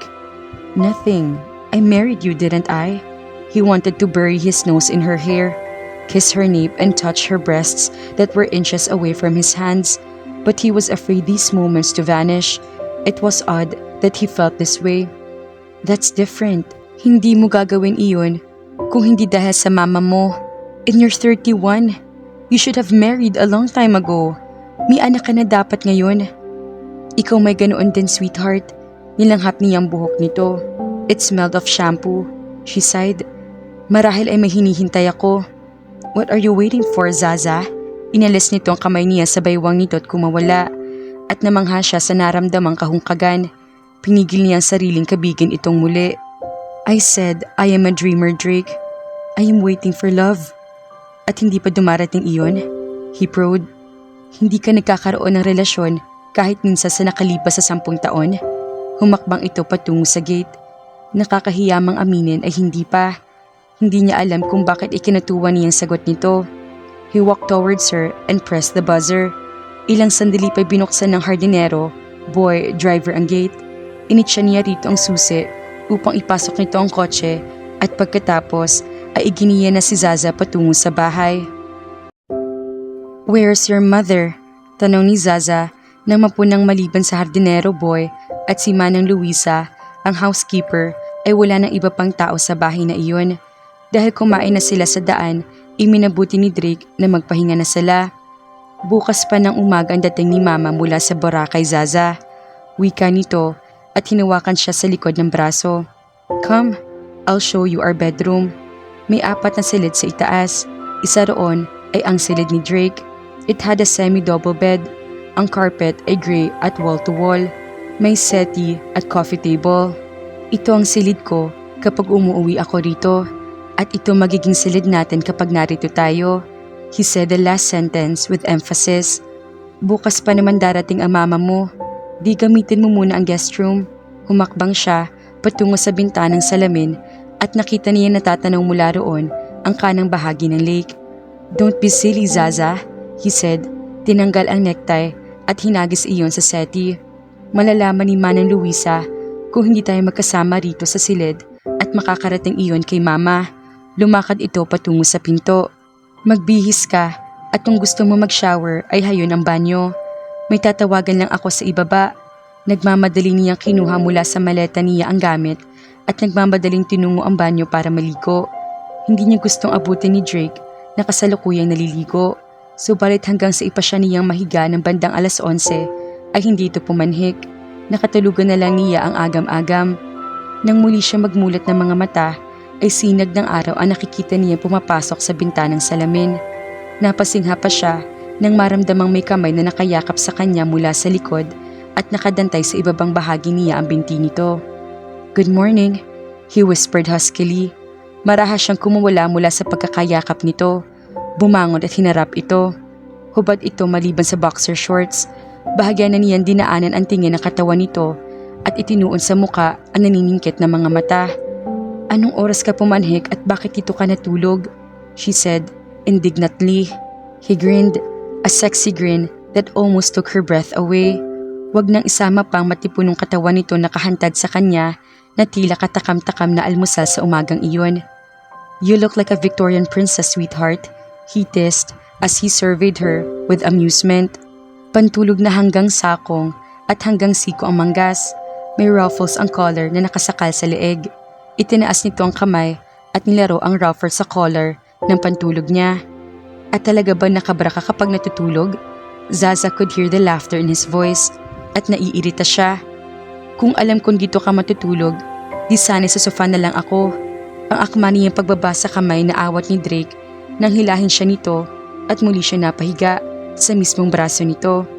His hand went automatically to her waist and pulled her against him. She froze.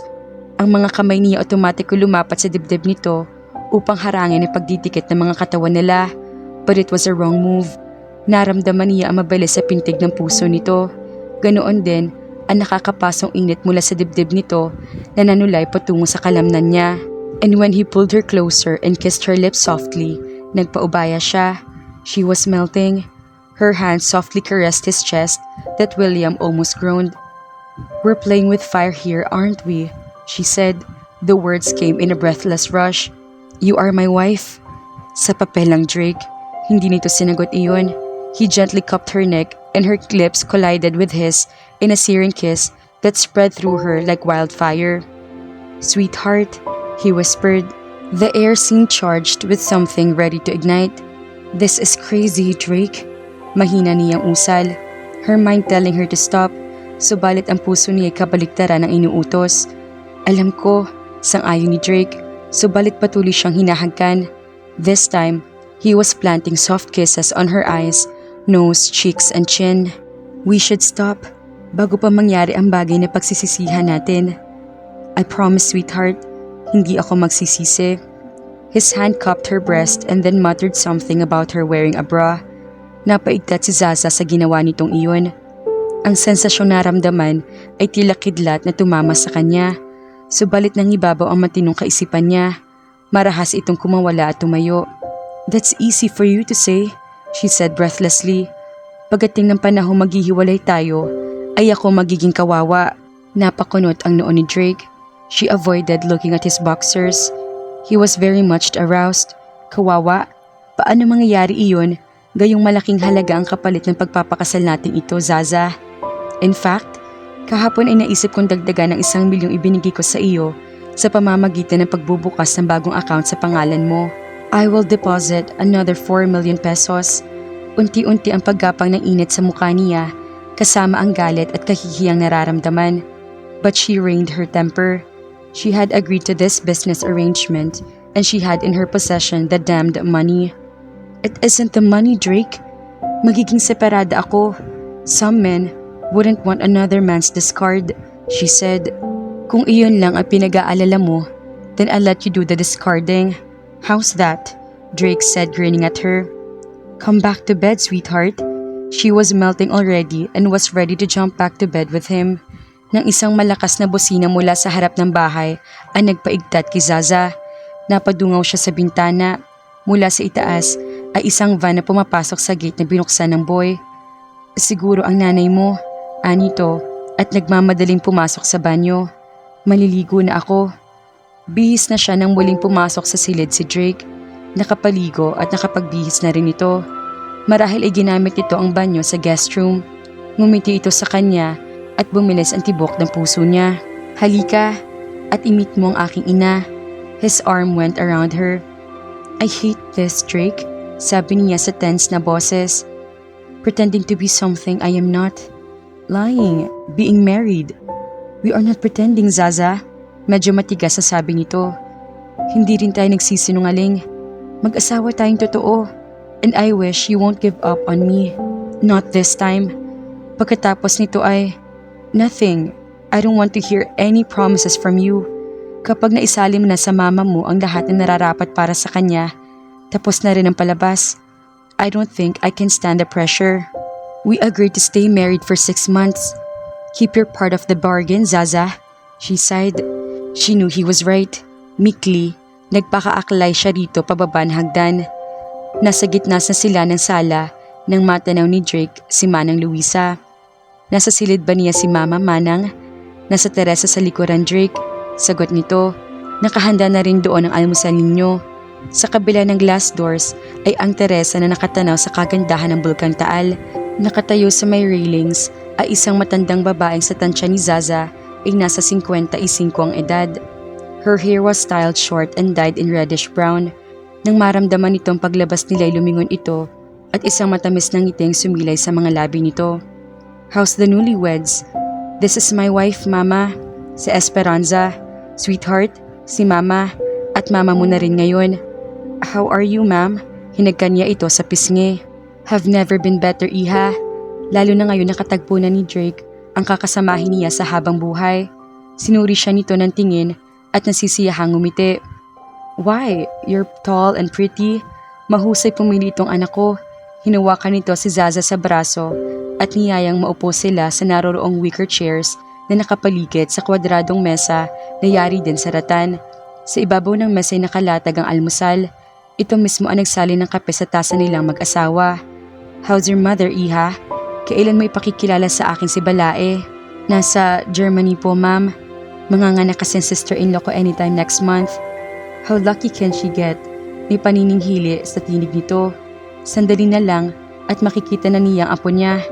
I presume it is your mother's first grandchild, isn't it? Yes, ma'am. Mama, Iha, pagtituwid nito. Paano kayo nagkakilala nitong anak ko, Zaza? Nabanggit niya sa akin sa telepono na matagal na kayong magkakilala. Something like mga bata pa kayo. Tuloy-tuloy sa pag-uusisa si Lourdes. I met Drake when I was 15. Classmate siya ng brother ko. Masuyo at puno ng pag-ibig ang ginawang pagtitig ni Drake sa kanya. Kung hindi niya alam ay baka napaniwala siya sa ikinikilos nito. At 15, she had a promise of a beauty mama. I told myself that I'd see her when she's older. Lourdes sighed dramatically, her eyes twinkling. That is so sweet and romantic, Drake. No wonder wala kang pinatulan alinman sa mga babaeng pinakilala ko sa iyo. She paused and looked at Drake. The confirmed bachelor finally gets his comeuppance. Akala ko hindi na talaga mag-aasawang anak kong ito. Now, I can hope for grandchildren. Muntik nang masamit sa kape niya si Zaza kung hindi niya napigilan ang sarili. Si Drake ay pinisal ang kamay niya sa ilalim ng mesa. It's early to talk about children, Mama. Kakakasal lang namin, so kailan isasala ni attorney ang lahat ng ari-arian ni Tito Roldan sa inyo? Paglilihis nito sa usapan. Nakausap ko kagabi si Danny, Iho. Sagot ni Lourdes habang nagpapahid ng jam sa toast bread. Actually, nang makumpirma niya mula sa akin na nagtungo ka sa Hong Kong upang doon magpakasal, ay sinimula na niyang ihanda ang mga dokumento. Ihahayag niya iyon bukas sa board meeting ng Lourdes Films. Paanong kabilang panig? Lourdes shrugged her frail shoulders. Roldan's last will and testament is watertight, Iho. Magsasayang lang sila ng pera sa korte. Muli nitong nilinga si Zaza. Then, as if she thought of something grand, ipinitik nito ang mga daliri. But of course, she exclaimed and turned to her son. Iho, gusto ko magpakasal kayo ulit ni Zaza. This time, ang grande. Nagkatinginan ang dalawa ng pareho na nga bigla, pero agad na nakabawi si Drake. Saka na natin pag-usapan iyan, Mama. Of course, I want to give Zaza the wedding she deserves. Pero napag-usapan na namin ito. May sarili kaming plano. Nadismaya si Lourdes at napabuntong hininga. Anyway, kayo ang bahala. Ang mahalaga nag-asawa ka na, Drake. Kung tapos ka ng kumain, Iha, tara sa study at ipakikita ko sa iyo ang mga larawan ni Drake mula pa noong bata pa siya. Ako'y tutuloy na sa opisina, Ma. Tumayo ito at niyo ko si Zaza at hinagkan. Nakulong sa mga labi ni Drake ang pagsinghap niya. The kiss took longer than the ordinary goodbye kiss. Drake thrust his tongue and sucked her lower lip, uncaring if they had an audience. Then he raised his head and stared at her with a wicked gleam in his eyes. Bye, sweetie. Nakalabas na ito sa glass door na lingunin niya si Lourdes sa namumulang muka. The old woman looked pleased and happy at muli ay kinakain siya ng guilt. She didn't want to fool this old woman. It was like cheating her own mother. Sa buong maghapong iyon ay inabala ni Zaza ang sarili sa pagtulong sa hardinero sa pag-aasikaso sa mga bulaklak. Kung sana hindi siya pumayag sa suhestyon ni Drake na mag-file ng 1 linggong leave sa opisina niya. Na bandang hapon ay nagsabi si Lourdes na magpapahinga na muna ito. She wasn't used to afternoon napping. Ipinasya niya manood na lang ng mga videotape sa TV room nang tumunog ang telepono. Luminga siya sa paligid, subalit siya lang ang tao sa sala. She decided to answer the phone. Hello? Hi, is Drake there? Came the husky and sexy voice from the other line. Sino ito? This is Cybele. Wala rito si Drake. Nasa opisina. Oh, okay. Doon ko na lang siya tatawagan. Ibinaba nito ang telepono. Sandali siya natilihan bago niya ibinaba ang telepono. Paglingon niya nasa likod niya si Manang Luisa. Nakasimangot ito sa kanya. Mabuti pang hardinero at nginitian siya pero hindi ito. Sino si Cybele? Tanong niya. Kumislap ang mga mata na matandang katiwala. Lalo lang napukaw ang kuryosidad niya. Dumating na pala siya. Sino ho siya, Manang? She persisted. Muling sumeryoso ang mukha nito. Siya ang dapat na pakakasalan ni Drake. Buong pag-asa namin ay 2 buwan pa siya sa Europa. Iyon lang at tinalikuran na siya nito. Nanatili siya nakatayo roon. Hindi malaman kung anong iisipin at mararamdaman. Nagising si Zaza sa mabigat na bagay na nakadagan sa mga binti niya. Nang abutin niya ang bagay na mabigat, ay natuklasan niya ang binti iyon ni Drake at nakadantay sa kanya. Hindi lang iyon, his hand was on her breast, cupping and kneading them softly. I'm glad you're awake, Zaza. The husky voice, his breath on her nape, made her shiver. Bumalikwa siya subalit humigpit ang binti at braso nito sa katawan niya. Tila mga baging na pilit siyang pinupulutan. Then she felt his lips on her nape and her heart thumped heavily. What time is it? She asked stupidly. 11. Kararating ko lang. Nagtagal ang meeting. Ang kamay nito'y bumaba sa nightgown niya na hindi niya alam na nakalilis na kanina pa at pumaloob ang kamay ni Drake sa panties niya. Lumalim ng husto ang tiyan niya sa marahas na paghinga. Nang akma niyang hawakan ng kamay nito, ay naramdaman niya ang banayad na pagkagat nito sa balikat niya. She shuddered. Hot liquid flowed down her stomach. His mouth on her nape and shoulder, one hand on her breasts, and another on the most private of her parts. Hindi niya alam kung anong gagawin. Bawat bahagi ng katawan niya sumisigaw na higit pa, and she felt that he was totally naked. We can't do this, Drake, she whispered breathlessly as his hand stroked and caressed her there. Then his arousal poked her from behind. The sensation was mind-blowing. Of course we can, sweetheart, he said huskily.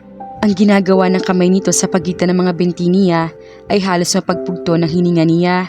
She arched her body as he played and stroked and thrust. No! Yes, sweetheart. Let go. May tila kumislap at gusto magpabulag sa kanya. Then she went limp.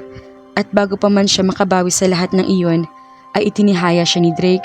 Walang kahirap-hirap nitong hinubad ang pantulog niya at nahantad sa malamlam na liwanag ng lampshade ang kahubadan niya rito. Nang tangka niyang takpan ng katawan niya, ay inalis ni Drake ang kamay niya. You are lovely, Esperanza. Zaza gasped and writhed beneath him. Drake, she murmured his name, her heart with it. It was all there was to say. Discomfort made her moan. Drake kissed her lips and touched her there. Instinctively, she spread her legs and raised her hips to encourage him. She thought she'd go mad if he didn't claim her. Drake, I'm going to die, she said as if in pain. He couldn't help it no matter what. Nanatili siyang hindi kumikilos at hiniyaang pakibagayan ni Zaza ang katawan niya sa loob nito. Drake, she whispered. Her hips shifted restlessly as if in frustration. Nakasabay ito sa galaw ng katawan niya na tila ba buong buhay nila ginagawa na nila iyon. He thrust again, her body closing around him as if to hold him there. Pleasure pumped through him. He drove deep and let go. Nagising si Zaza na nananakit ang ilang bahagi ng katawan. Wala na si Drake sa tabi niya. Disappointment filled her. Tumingin siya sa labas ng bintana pero wala naman doon ang isip niya. Hindi siya makapaniwalang ibinigay niya ang sarili niya kay Drake kagabi. Hindi lang minsan. Kinapa niya sa dibdib ang pagsisisi sa nangyari. Subalit wala siyang madamang ganoon. She loved him. She had always loved him. Painful though it was, Wala siya magagawa kundi tanggapin sa malaon at madali ay maghihiwalay sila. Tataglayin niya sa alaala ang panahong magkasama sila. Iyon ang mahalaga. Bumangon siya at pumasok sa banyo. Makalipas ang kalahating oras ay nakabihis na siya at bumaba. Dumiretso siya sa teresa at umaasang naroon si Drake. Hindi niya alam kung paano ito pakiharapan pagkatapos na nangyari sa kanila. But she had to face him sooner or later. Subalit walang tao sa teresa. Kahit almusal ay walang nakahanda roon. Then she heard voice below. Dumungaw siya at sa ibaba ay naroon si Drake. Nakatalikod at nakaakbay sa isang babae. Pareho nakatanaw ang mga ito sa lake. Para sa iyong ginawa kong pagpapakasal, Cybele, narinig niyang sinabi nito. Malaking salapi na kasalalay at hindi ako makapapayag na hindi maipagkaloob sa iyo iyon. Inihilig ng babae ang ulo sa balikat ni Drake. How long will you stay married? Asked Cybele. Matagal bago sumagot si Drake. Ang usapan namin ay 4 hanggang 6 na buwan. Itinuwid nito ang ulo tumingin dito. Pero sabi mo'y naibigay na sa iyo ang kopya ng testamento at naisali na kay Tita Lourdes ang lahat ng ari-arian ni Roldan. Totoo naman, pero hindi ko gusto magkaroon ng dahilan ang kabilang panig na ikontesta ang file annulment or legal separation or whatever it is, Drake. Putol nito sa sinasabi ni Drake. Huwag mong pahirapan ang sarili mo. Nasa pangalan na ni Tita Lourdes ang lahat ng ari-arian ni Roldan. If it was possible to die at that moment, Esperanza would have died already. Kung nasaktan siya sa paglayo ni Drake noong bata pa siya, ay walang katumbas ang sakit na naramdaman niya ngayon. Sakit at galit. The bastard took advantage of her last night. Nagmamadali siyang bumalik sa kabahayan. Nasalubong niya si Manang Luisa na umangat ng kilay at may ngiti sa mga labi. Pumanhik siya sa itaas at kinuha ang bag niya. Pagkatapos ay muling bumaba at hinanap ang biyanan. Naroon ito sa harapang bahay. Mula sa pagkalaykay sa mga halaman ay nag-angat ng katawan si Lourdes na makita siya. Ngumiti ito. Gising ka na pala, iha. Nasa likod bahay si Drake at kausap si Cybele. Nakita ko po sila, mama. Sinikap niya huwag man lang bumahid ang galit at kapaitan sa tinig niya. Maari ko bang hiramin ang van? Sure, iha. Saan ka patungo? Diyan lang po at may gusto akong bilihin. Ibigay mo kay Zaza ang susi, Tonyo. Utos nito. Hinagka niya sa pisngi ang matandang babae. She bit her lip to keep from crying. Sa kaunting panahon ay natutuhan niyang pahalagahan ang babaeng ito na totoong magiliw sa kanya. Thanks, ma. Paano ngayon iyan? Tanong ni Joanne nang puntahan niya ito sa bahay nito at sabihin dito ang lahat. Nagkabit-balikat siya ng mga balikat. Maari bang dito muna ako sa apartment mo? Pakiusap niya. Natitiyak kong pupuntahan ako ni Drake sa townhouse ko. Of course, welcome ka dito kahit kailan mo gusto. Pero malalaman niya naririto ka, Zaza. Iisa-isahin niyang lahat ang mga kaibigan mo. Bakit hindi na lang kayo mag-usap at linawin mo sa kanya lahat ng pasya mo? Oh, I'll do that. Pero gusto ko pa rin munang manatili rito ng 2 araw. Gusto ko may kasama ako kapag dumating siya. Natatakot akong baka magpatangay ako sa mga kasinungalingan niya, Joanne. Her voice broke. You love him, Zaza. Tumango siya. Pinahira ng kamay ang mga luhang pumatak. Ang tanga ko talaga, no? Hindi na ako nadala. Bata pa ako'y naniwala na ako sa kanya. Ngayon ba namang matanda na ako ganoon pa rin? Joanne sighed. Hinaplos siya sa balikat. I don't know what to say, Zaza. Maliban noong birthday ni Andy, ay hindi ko nakatagpo minsan man si Drake. Pero ang sabi ni Andy ay mabait at mabuting tao si Drake. Hindi ko sinasabing masama siya. She sniffed. He never promised me anything. Tiniyak niya sa aking purely business ang pagpapakasal namin. But sila me, pumayag dahil umaasa akong sa loob na tinakdang panahon ay baka matutuhan niya akong mahalin. It was entirely my fault, Joanne. Siya, mamaya ay gumimik tayong 4 para naman malibang ka. She forced a smile. No, gusto kong manatili muna rito sa bahay mo't mag-isip. Tumango si Joanne at nagsisimpat siyang tinitigan siya. Subalit hindi lumipas ang araw na iyon at dumating si Drake ng bandang hapon. Hello, Joanne. Bati nito nang pagbuksan ni Joanne ng pinto. Nandyan bang asawa ko? Paano mo na lamang? I saw her car. Simpleng sagot nito. His face was grim.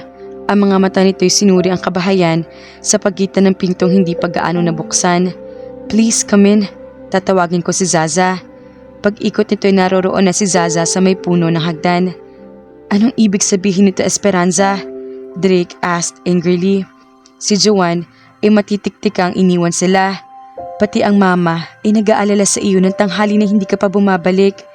Iniwan ko ang van ng mama mo sa compound ng Lourdes Films. Hindi ba itinawag sa iyo?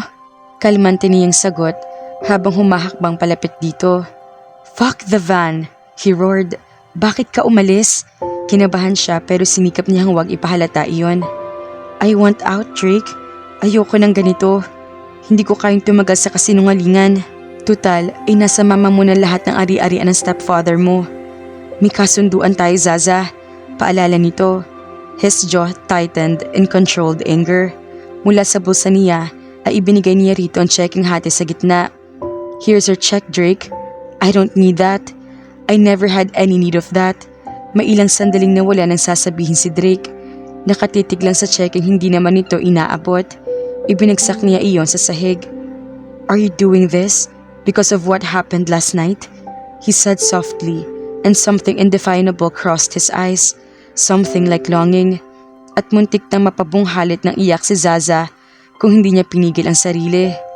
Drake, I couldn't help it, Zaza. And I cannot even promise you that I won't make love to you again if you come home with me. I think I am in love with you. Must have loved you since I met you at Andy's house, he said emotionally. Nanlaki ang mga mata niya. Hindi siya makapaniwalang bababa ng ganoon si Drake para lang bumalik siya. Pain sliced through her heart that she literally held her breath. Hindi siya makapaniwalang sasaktan siya nito sa ganoong paraan. It was so unfair of him. She took a deep breath. Look him in the eyes. You don't have to stoop that low, Drake. Tutuparin kong kasunduan natin. I will stay married to you for 4 months, 6 months at best. But I won't leave with you. I am not your wife. I am the woman you marry for a reason. You can't do this. She smiled bitterly. Wala na tayong dapat pang pag-usapan, Drake. Humakbang ito palapit sa kanya at akma siyang hahawakan, subalit marahas ang ginawa niyang paghakbang na tila hindi malang niya gustong lumapit ang kamay nito sa kanya. She saw him wince. Nakakahiya kay Joanne Drake. Nagtagis ang mga bagang nito. Tumaas ang dibdib sa buntong hininga. This won't be the end of this conversation, Zaza. Sa pagbabalik ko, dito man o saan man, titiyakin kong isasama kitang pauwi sa anumang paraan. Nang makalabas ng apartment si Drake, ay humalagpos ang kontrol ni Zaza at bumalalas ng iyak. Helplessly nilapitan siya ni Joanne. Sa narinig ko, sa nakita ko, Zaza, natitiyak ko nagsasabi ng totoo si Drake. He was as in pain as you are. She smiled through tears. Nakita at narinig ko sila ni Cybele, Zaza. Tumalim ang mukha niya. Pagkatapos ay humakbang patungo sa hagdan. I'll just get my bag. Aalis na rin ako. Saan ka pupunta? Uuwi muna ako sa townhouse at tatawagan kong agency ng opisina namin. I'll file an indefinite leave. Then tomorrow, I'll fly back to Hong Kong. Mula roon, tutuloy ako sa Germany. Naniniwala akong babalik si Drake at wala na akong bakasundan na confrontation kanina. Anyway, it's time to meet my niece and nephew. Binuksan ni Drake ang pinto ng condominium unit niya at sumungaw ang ina. Sinong kasama ninyo nagtungo rito? He asked. Si Cybele. Ibinabalang niya ako rito at uuwi raw muna siya sandali. Ano ang nangyari, iho? Bakit biglang umalis ang asawa mo? Bumuntong hininga siya at inilatag ang katawan sa mahabang sofa. Hindi ko alam, Mama. Basta sinabi niyang hindi na siya babalik. Why? I don't understand this at all. Sa nakikita ko sa inyong pareho, ay mahal niyong isa't isa. Matabang na tumawa si Drake. Nasabi ninyo iyan sa loob lamang na 4 na araw na nakilala ninyo si Zaza? Ibinaba ni Lourdes ang bag sa ibabaw ng coffee table at naupo sa katapat ng sofa. Anak, matanda na ako at nakikita ko ang palihim ninyong sulyapan sa isa't isa. Ni hindi mo tinitigan ng ganoon si Cybele, iho. You are fond of her, yes, but you never looked at her like a man in love. Mama, makinig kayo sa sasabihin ko at sasabihin ko sa inyo ang sirkumstansya ng pagpapakasal naming dalawa. Sa pahapyaw ng salita ay ipinagtapat itong katotohanan sa kanilang dalawa ni Zaza. Tumawa ang matandang babae. That's something you will tell to your grandchildren, Iho. My God, how foolish you two have been. Kung ang tungkol lang sa testamento ni Roldan, maari mo naman pakasalan si Cybele Why didn't you? Dahil hindi siya makikipaghiwalay sa akin pagkatapos maisalin sa inyong lahat ng ari-arian ni Tito Roldan. Matatali ako ng habang buhay sa babaeng hindi ko mahal, Mama. For a man who is so intelligent, you are so dumb, Drake. Walang gusto sa iyo si Cybele. And I have this feeling that subconsciously you know that. Alam niyang kaya ginawa ni Roldan ang testamento ay dahil sa kanya. Papayag siya sa temporary marriage kung inalok mo siya dahil siya rin naman ang makikinabang. Hindi siya kumibo. Wala siyang may sasagot sa sinabi ng ina. You married Zaza because you love her, Iho. You must have loved her even when she was 15. Hindi mo lang gustong aminin ang damdaming iyon. Bukod pa sa ng panahong iyon, ay mga bata pa kayong pareho. I don't know about that, Mama. Ang kaya ko lang sabihin ay ang damdamin ko sa kanya nito nakalipas na mga araw. Kanina makausap ko siya at ayaw niya sumama pabalik. Natakot akong baka tuloy na siyang mawala. Para may bahagi ng pagkatao ko ang isa-isang inaalis sa akin. He closed his eyes and massaged his temple. Ano sa palagay mong dahilan at umalis siya? I don't know, Mama. He snapped, both in anger and agony. To tell you honestly, we made love last night for the first time. She whispered she loved me. Hindi ko alam kung aware siya na usal niya iyon, but I believed her and have never been so happier in my whole life. At sumikat lang araw ay nag-iba ng pangyayari. It was a statement from Lourdes. She kept quiet for a moment then. Kung hindi ako nagkakamali, ay alam ko kung bakit, Drake. Tumayo ito. Tara, samahan mo ako sa kanya. He groaned. Mama, I know you mean well. And I want her back too. Desperately. But please, hayaan mo na muna kami ni Zaza. Magpapalipas lang ako ng 1 hanggang 2 araw at kakausapin ko siyang muli. By then, baka nakapag-isip-isip na siya na mabuti. Take Cybele with you. Nagdikit ang noon niya. What? Tanghali nang dumating siya sa Hong Kong. Pagdating sa hotel na inilaan ng travel agency para sa tour na iyon, ay nagtuloy kaagad si Zaza sa Ocean Park. Hindi niya gustong sayangin ang pagkakataon. Kailangan abalahin niya ang sarili. Kung masisiraan ay siya ng bait. Kalahati na ng Ocean Park ang nilibot niya pero wala siya madamang kasiyahan. Mula sa cable car, itinunghayan niya ang nasa ibaba. Bakit walang kulay ang mga bagay? Bakit hindi niya makuhang i-appreciate ang magagandang tanawin na nakikita niya? Tinakpan niya ang bibig upang pigilin ang paghikpi dahil may mga kasabay siya sa cable car. Hating gabi na nang umuwi siya sa hotel, sinadya niyang paguri ng sarili upang makatulog kaagad. Gayunman, nanatili siyang gising hanggang mag-umaga at nakatulog lang nang wala na siyang luhang iiyak. Wake up, sweetheart. May init siyang nalalanghap at tila may humaharang sa hangin na nilalanghap niya. Hindi siya makahinga. Marahas ang ginawa niyang pagmulat ng mga mata at ang paghahabol ng hininga. Para lang malamang may humahalik sa kanya. Marahas niya ito itinulak at ang tangkang pagsigaw ay napigil sa lalamunan niya nang mamulatan si Drake na nakadukwang sa kanya. The last time I remember, natulog ka na nakabra. Ngayon naman, sapatos mo lang ang natanggal mo. Suot mo pa rin ang jeans at t-shirt mo, Zaza. Puno ng kaaliwan ng tinig nito habang nakatunghay sa kanya. Mabilis siyang bumangon. Nananaginip pa siya? Her eyes raked through him with longing. She blinked. She was a fool if he'd let her see what was inside her heart. Anong ginagawa mo rito? She asked, putting anger in her voice. At paano kang nakapasok? Nagsalubong ang mga kilay nito sa pagkakatitig sa kanya. I wish, sweetheart, na iyang pagmumugto ng mga mata mo ay dahil sa sobrang tulog. Alauna pasado na ng hapon. The pain in his voice didn't miss her, but she chose to ignore it. Hindi mo sinasagot ang tanong ko. Paano ka nakapasok? We arrived here at past 12. I showed the manager a marriage certificate. Tumawag ang judge na nagkasal sa atin at pinatunayan nagsasabi ako na totoo na asawa ko narito sa silid na ito. Pagkuway sumaryoso ito. Hindi mo dapat kinalimutang ilatch ang pinto, Zaza. It's dangerous. Hindi ko alam kung anong gusto mo mangyari, Drake, she said in a weary voice.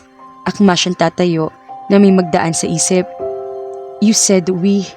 Sino ang kasama mo nagpunta rito? At paano mong nalamang narito ako sa hotel na ito? Drake chuckled, dumukwang at hinagkan siya sa mga labi.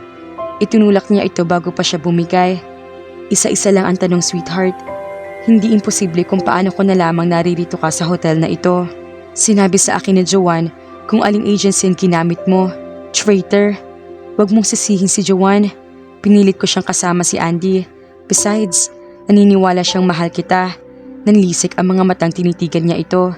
At nang akma siya magsasalita, ay inunahan siya. At yung we na tinutukoy ko ay siya. Itinuro nito ang bahagi ng pinto kung saan nakasandal doon ang isang magandang babae.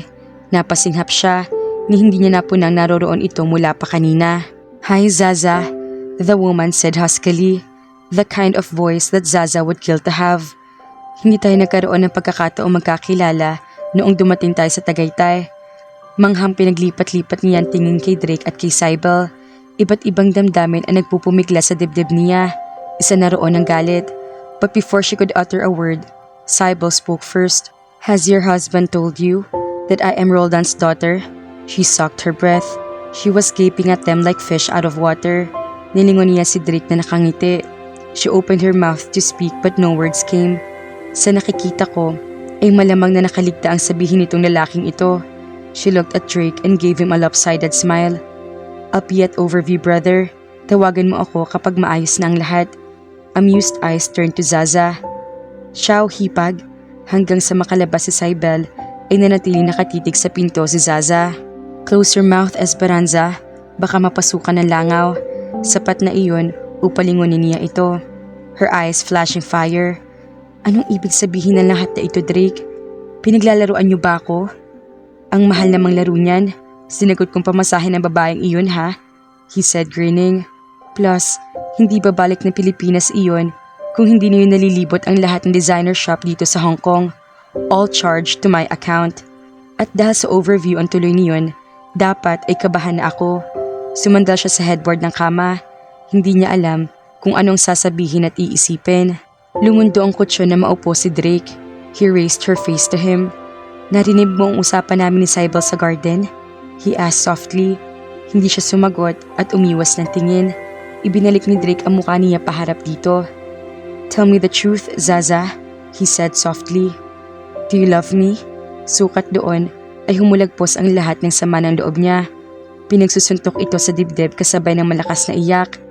Yes, yes, yes! Damn you! At wala kang ginawa kundi saktan ako mula noon hanggang ngayon. May ilang sandaling hinayaan siya ni Drake sa pagsuntok sa dibdib nito. Nang mapagod ay huminto siya. Kinabig siya nito at niyakap na mahigpit. I'm sorry, sweetheart. I never meant to hurt you then and now. He kissed the top of her head. I love you, Zaza. I really do.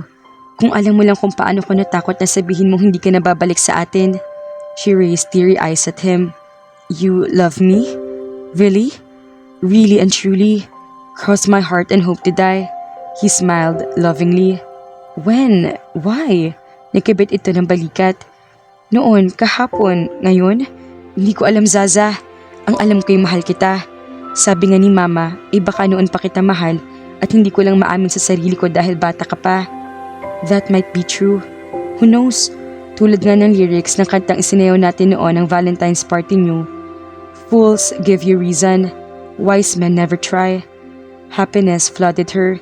She had this feeling that she couldn't cope with this kind of happiness and she would just drop dead.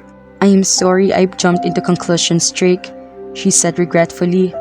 Pero sinabing minsan ni Manang Luisa na si Cybele ang babaeng dapat mong pakasalan. Pagkatapos ay marinig ko pang pag-uusap ninyo, Drake sighed.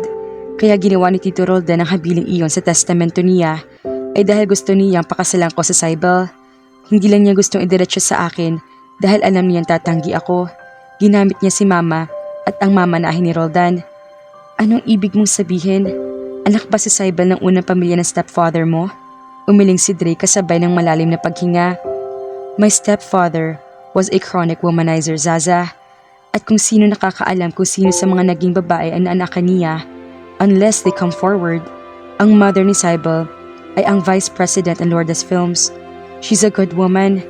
At kaya hawak niya posisyong iyon ay dahil sa kakayahan niya, Hindi dahil minsan siya nagkaroon ng ugnayan kay Roldan. Na maghiwalay sina Roldan at Belinda ay hindi inaasahan ng mama ni Cybele na aalokin siya ng kasal ni Roldan. She wouldn't even agree to marry him when he offered to. She couldn't stand his womanizing. Besides, they were more friends than lovers.